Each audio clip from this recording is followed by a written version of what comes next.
261 BC, the Kalinga War, over 100,000 bodies scattered across blood-soaked battlefields, rivers running red, a young emperor standing in the aftermath, crown heavy on his head, victory hollow in his chest. His name was Ashoka. He'd just won the biggest military conquest in Indian history. But in that moment, surrounded by death, destruction, the screams still echoing in his ears, something inside him shattered. What happened next? This brutal warrior, this conqueror, this man who built an empire on the edge of a sword, walked away from violence forever. And in doing so, he became one of the most powerful leaders in human history. This is the story of the man who chose peace over power, and it'll change how you see strength. Ashoka Maurya, third emperor of the Mauryan dynasty, ruler of an empire stretching from Afghanistan to Bangladesh, from the Himalayas to the southern tip of India. We're talking about almost the entire Indian subcontinent under one crown. But here's the paradox that makes Ashoka unforgettable. He's remembered not for his conquests, but for what he gave up. Not for the kingdoms he took, but for the violence he rejected. Most emperors are celebrated for expanding borders. Ashoka's celebrated for expanding compassion. Most kings are known for their wars. Ashoka's known for ending them. He went from being called Ashoka the Fierce, a nickname that made enemies tremble, to Ashoka the Great, a title that made the world listen. From bloodshed to Buddhism, from terror to tolerance, from empire builder to peacemaker. And the wildest part, he didn't lose power when he chose peace. He gained it. His influence spread further through kindness than it ever did through conquest. That's the paradox. That's the legacy. Let's rewind to 304 BC. Ancient India. The Mauryan Empire is young, hungry, and ruthless. Ashoka's grandfather, Chandragupta Maurya, had just united the fragmented kingdoms of India into one massive empire. The first time anyone had pulled that off. He'd kicked out the Greek forces left behind by Alexander the Great, crushed rival kings, and built something unprecedented. But holding an empire together, that's a different beast. It required iron fists, constant warfare, political cunning, and zero mercy for rebels. This was a world where power was everything, where kings ruled through fear, where wars weren't just common, they were expected, necessary, celebrated. Religion was fractured too. Hinduism dominated, but it was mixed with hundreds of local traditions, cults, and belief systems. Brahmins, the priestly class, held massive influence. The caste system was rigid. Your birth determined your destiny. Into this world, around 304 BC, Ashoka was born. Not as the chosen heir, not as the favourite son, but as one prince among many fighting for his father's attention in a palace full of ambition, betrayal, and blood. And here's the thing about being a prince in the Mauryan court. You didn't just inherit the throne, you earned it, often by force. Ashoka's early life? Brutal. His father, Emperor Bindusara, had multiple wives and a bunch of sons. Ashoka wasn't the eldest. He wasn't the favourite. In fact, some historians say Bindusara didn't even like him that much. Why? Depends on who you ask. Some legends say Ashoka wasn't traditionally handsome, that he was rough-looking, intense, maybe even intimidating. In a culture that valued grace and beauty in princes, that mattered. But what Ashoka lacked in courtly charm, he made up for in raw ability. The kid was a natural warrior, fearless, strategic, ruthless when he needed to be. When he was still a teenager, his father sent him to crush a rebellion in the city of Taxila, modern-day Pakistan. Most princes would have brought an army.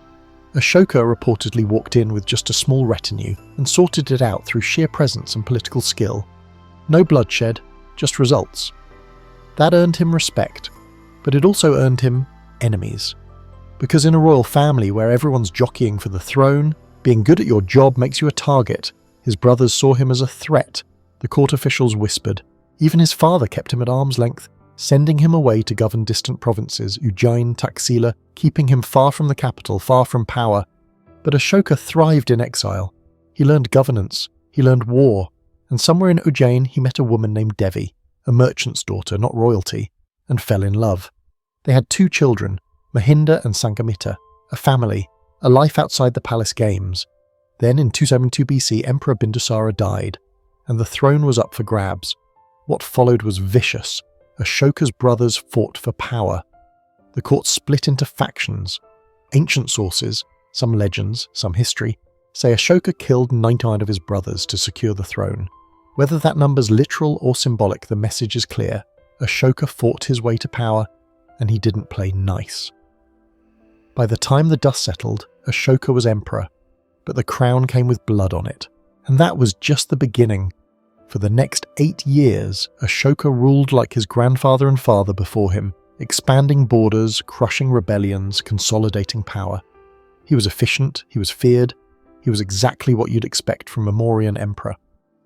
But there was one region that refused to bend the knee: Kalinga. Modern-day Odisha on India's eastern coast, wealthy, strategically important, and fiercely independent. Ashoka wanted it. Kalinga said no. So in 261 BC, Ashoka marched his army east, and what happened next changed everything. The Kalinga War. If you know one thing about Ashoka, it's probably this. The battle itself was devastating. Ashoka's army, massive, disciplined, battle-hardened, clashed with Kalinga's forces in a war that lasted months. The Kalingas fought hard, they fought for their homes, their freedom, their survival, but they couldn't hold. When it was over, ancient records say over 100,000 people were dead. Another 150,000 were captured and displaced. Entire villages were wiped out. The Daya River, flowing near the battlefield, allegedly ran red with blood for days. Ashoka had won. Kalinga was his.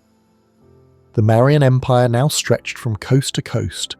Militarily, it was a triumph. Politically, it was a masterstroke. But Ashoka walked through the aftermath, and something inside him broke. Imagine it. You're standing on a battlefield. The smell of death everywhere. Bodies piled so high you can't see the ground.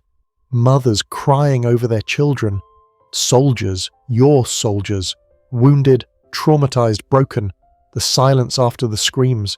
Ashoka had ordered this. He'd won. But at what cost?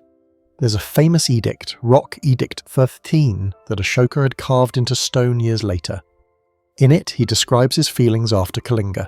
The killing, death, and deportation of people is extremely grievous and weighs heavily on the mind of His Sacred Majesty.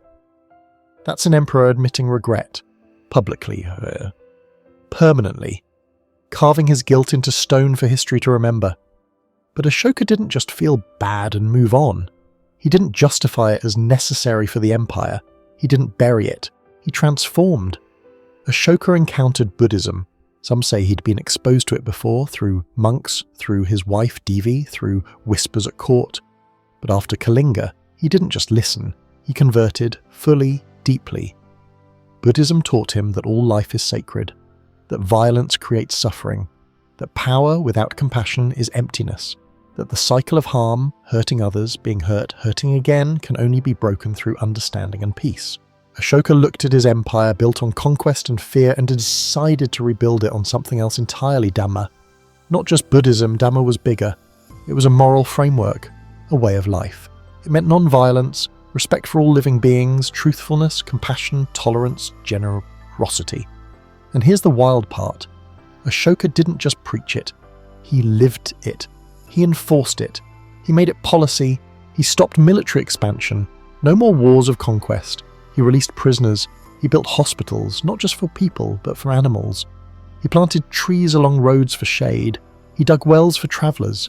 He sent missions across Asia, to Sri Lanka, to Greece, to Egypt, not with armies, but with monks spreading the message of peace. He banned animal sacrifice. He promoted vegetarianism. He established Dharma officers, government officials whose job was to promote ethical behaviour, mediate conflicts, and ensure fair treatment of all people regardless of caste or creed. And he had his edicts carved into pillars and rocks across the empire. Over 30 of them still survive today.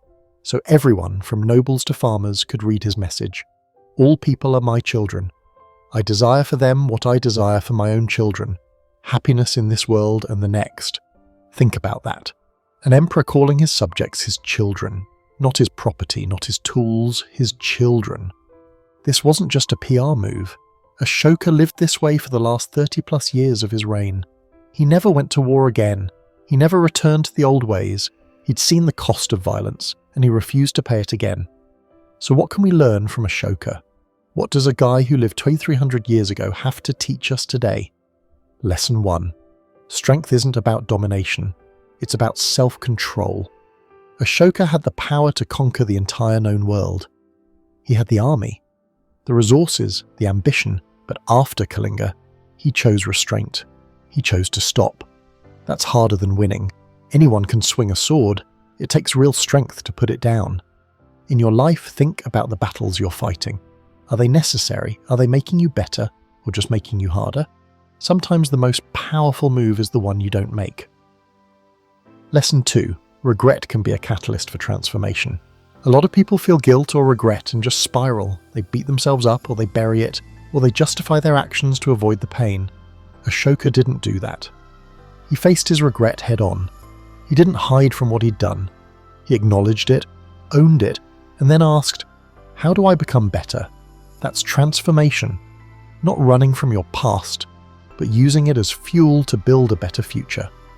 Lesson 3. True leadership is about service, not control.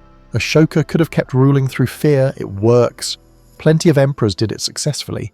But Ashoka realized that leading through fear creates resentment, instability, and suffering. Leading through service, through genuinely caring about your people's well-being, creates loyalty, stability, and trust. Whether you're leading a team, raising kids, or just trying to be a good friend, ask yourself, am I serving or am I controlling? Lesson 4. Your legacy isn't what you take, it's what you give. Ashoka could have been remembered as a conqueror, another name in a long list of kings who expanded empires and died. Instead, he's remembered as one of the greatest leaders in human history. Why? Because he chose to give, to heal, to build, to spread ideas that outlasted armies. Your legacy isn't built on what you win, it's built on how you treat people. Lesson 5. It's never too late to change. Ashoka was in his mid-30s when Kalinga happened. He'd already built an empire on violence. He'd already done terrible things. He could have said, this is who I am, too late to change now, but he didn't. He chose differently, and the second half of his life defined him more than the first. You're not locked into who you've been. You can change, starting now. Ashoka ruled for about 40 years. He died around 232 BC, likely in his 70s. After his death, the Mauryan Empire eventually fractured. His successors couldn't hold it together. Within 50 years, the empire collapsed. But Ashoka's ideas, those spread. Buddhism, which had been a small sect in northern India, became one of the world's major religions, thanks in large part to Ashoka's support.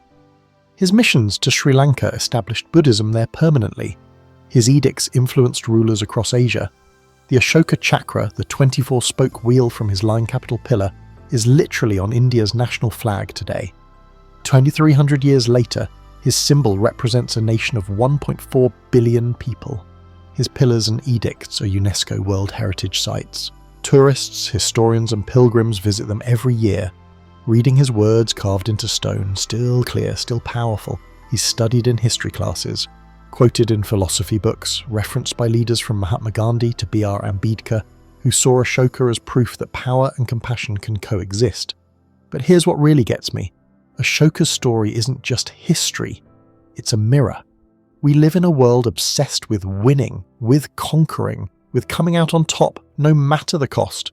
We glorify hustle, domination, crushing the competition. And yeah, sometimes you need to fight. Sometimes you need to be tough. Ashoka wasn't weak. He was one of the most powerful men on earth. But Ashoka's life asks us a question we need to sit with. What if real power isn't about how much you can take, but how much you can give? What if strength isn't about never breaking, but about what you build after you do? What if the most courageous thing you can do isn't winning the war, but choosing not to fight it? Ashoka stood on a battlefield, surrounded by the consequences of his ambition, and made a choice. He chose to become something more than a conqueror. He chose to become a healer, and that choice echoed through 2,000 years of history. So here's my challenge to you. What battle are you fighting right now that doesn't need to be fought? What part of your life is built on fear, control, or ego? And what would it look like to rebuild it on compassion? What would change if you saw the people around you not as obstacles or competition, but as your responsibility to care for? Ashoka's story tells us that transformation is possible, that regret doesn't have to define you, it can refine you, that you can be powerful and kind. That legacy isn't about conquest, it's about contribution. The warrior became a peacekeeper, the conqueror became a teacher, the emperor became a servant, and in doing so he became unforgettable. If Ashoka's story hit you, if it made you think differently about strength, power, or your own path, do me a favor. Hit that like button, share this with someone who needs to hear it, and subscribe to learn their legacy, because we're diving into more stories like this. Leaders, thinkers, visionaries who change the world not through force, but through the courage to be different. Drop a comment and tell me, what's one thing you're going to do differently because of Ashoka's story? Thanks for watching. Remember, you're not defined by your worst moments. You're defined by what you do after them. Stay legendary.